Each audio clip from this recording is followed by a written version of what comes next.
Alright, so we've just sewn the lining and the fashion fabric together at the bottom edge to finish the bottom edge of the bodice.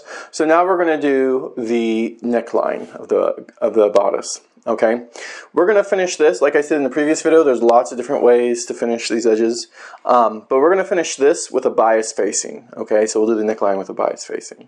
Alright, to be able to do that, you actually need to cut yourself a 3-inch wide strip, that's what I have here, of your fashion fabric and bias. Okay, so that's what I have here. And make sure it's long enough to go from center back all the way to center back and then some. Okay, alright, so I'm going to put the bias strip aside for a moment. We'll get to that in a few minutes. First thing we're going to do is pin the two necklines, meaning the neckline of my fashion fabric, to the neckline of my lining. Okay, so my fashion fabric and lining fabric, we're going to pin together. So I'm going to flip this over. Now, actually, let's go back here. Because we did an edge-to-edge finish here at the bottom, and we understitched it, we rolled back about a 1/16 of an inch of fashion fabric.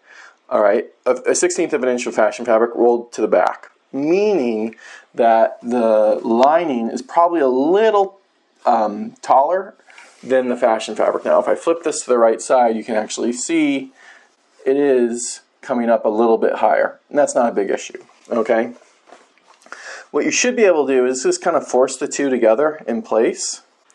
So I'm going to pin it together right here at center front in the V. Okay, I have a notch there as well, so pinning the two fronts, and I'm just going to force those two edges together. All right, and I'm kind of stretching that bodice around or in place. I don't know if stretching is the right word, but kind of just putting it in place, okay, as I do. And I'm going to pin out from center front towards center back, just like we did on the bottom of this when we did that. And hopefully your seams, whatever seams you have, in this case my princess seam, and then side seam and then back princess seam are lining up, okay. Again, you know, the lining and the fashion fabric and the interfacings are both different materials, so one might have a little more give or ease or stretch to it compared to the other, and that's okay. Line them up as best you can, and as long as they're not way off, you'll be okay.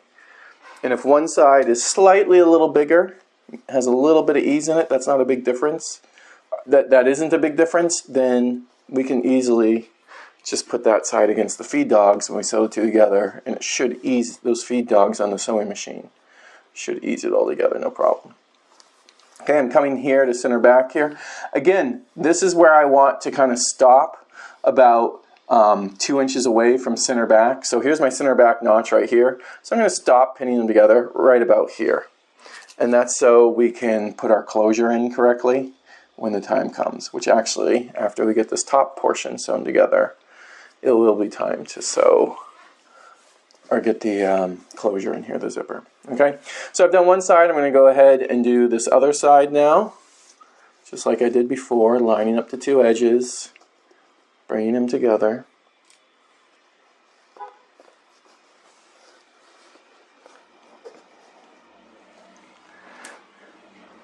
Now the finish we did along the bottom of our bodice, where we did the edge to edge, that could also be done on the top, and then this bias facing could also be done on the bottom instead. All right,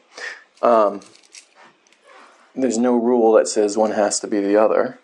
We could do both the top and bottom edge to edge. We could do the top and bottom with a bias facing. We could create actual facings, patterns for facings if we wanted to, and finish it that way. We could do bias bindings. There's lots of different ways these can be finished. I want to show you, but I'm trying to show you the kind of the two different ways you could do it in these videos. I really like bias facing. I think it gives you a really clean finish. Anyways, you can judge for yourself.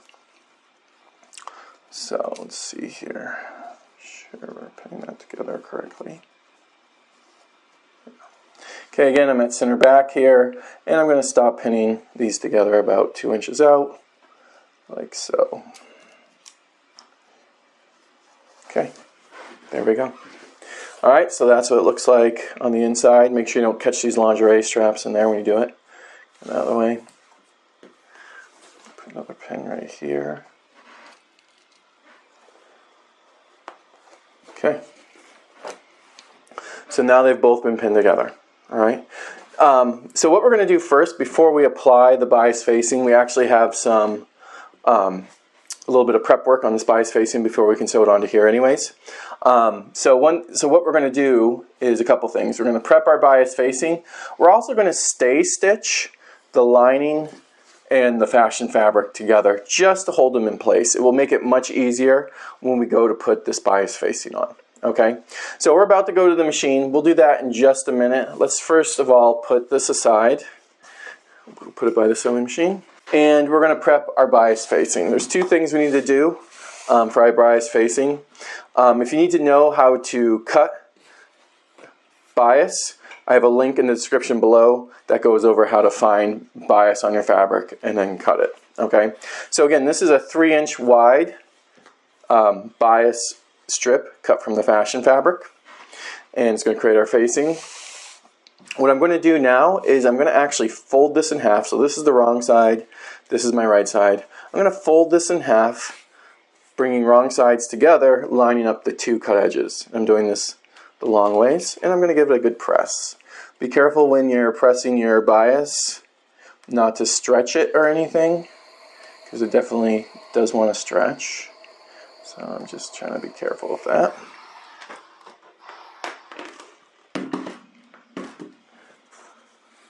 So again, we're just pressing this whole piece of bias in half. We don't want to get any roping when we press it, so again, be careful not to stretch it. Just kind of let it fall into place.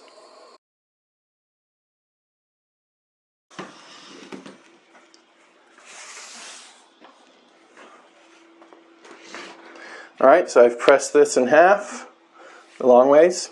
Now we're going to go to the sewing machine, and we're going to actually stay stitch this a 1/2 inch from the cut edge. Okay, so let's go ahead and do that. And we'll also stay stitch around the neckline where we pinned on the bodice. Alright, so let's go ahead and do that. Okay, I'm going to start by stay stitching my bias strip. Again, I'm going to do 1/2 inch from the cut edge here. So here we go. Again, you don't want to pull back on this, you kind of want to push it through, you don't want to stretch your bias.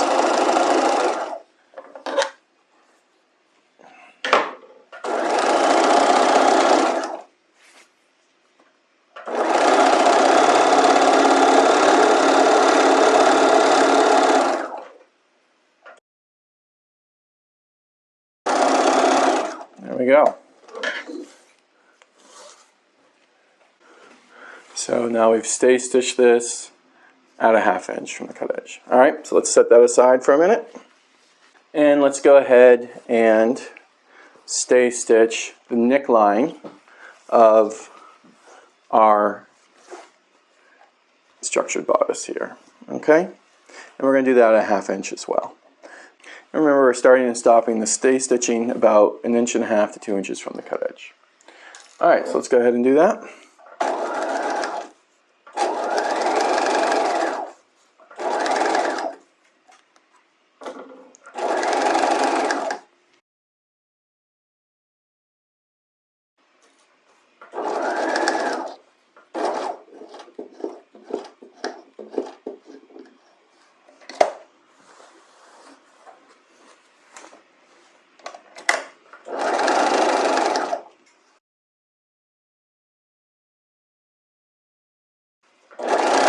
There we are. Alright, stay stitched.